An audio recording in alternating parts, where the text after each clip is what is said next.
សំណាងជាងគេបានមាសមេធ្វើប្រពន្ធបងថ្ងៃនេះរំភើបកូនឡងចង់ว่าបេះដូងលូតខុសធម្មតាសំណាងជាងគេទូតែថ្ងៃនេះទទួលបានការស្លាសំដូចសេចក្តីប្រាថ្នាអូននឹងរៀបការជាមួយនឹងបងមនុស្សដែលអូនពេញ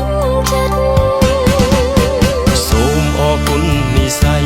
ដែលជួយដឹកដៃឲ្យយើងជួបចិត្តសូមអរគុណព្រមលេខិនផ្ដល់ស្នេហាពិនដល់យើងទាំងថ្ងៃរៀបការសន្យានឹងមេឃដីធ្វើឲ្យស្រីមានក្តីសុខជាងគេសូមសន្យាថាពួកយើងទាំងពីរនាក់មិនបែកគ្នាទេមិនចោលក្តីស្នេហ៍ក្បែរគ្នារៀងរហូត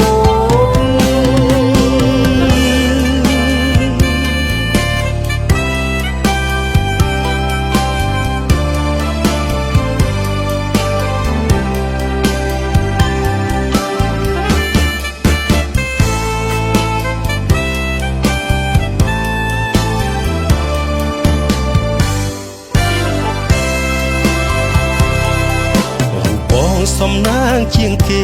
បានមាសមេធ្វើប្រពន្ធបងថ្ងៃនេះរំភើបកូនឡងចង់ว่าបេះដូងលូតខុសធម្មតាសំណាងជាងគេ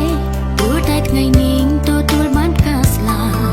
សំដូចសេចក្តីប្រាថ្នាអូននឹងរៀបការជាមួយនឹងបងមនុស្សដែលអូនពេញចិត្តសូមអរគុណនិស្ស័យដែលជួយដឹកដៃឲ្យយើងជួបចិត្តសូមអរគុណព្រមលេខិនផ្ដល់ស្នេហាពិនដល់យើងទាំងថ្ងៃរៀបការសន្យានឹងមេឃដីធ្វើឲ្យស្រីមានក្តីសុខជាងគេសូមសន្យាថាពួកយើងទាំងពីរនាក់មិនបែកគ្នាទេមិនចោលក្តីស្នេហ៍ក្បែរគ្នារៀងរហូត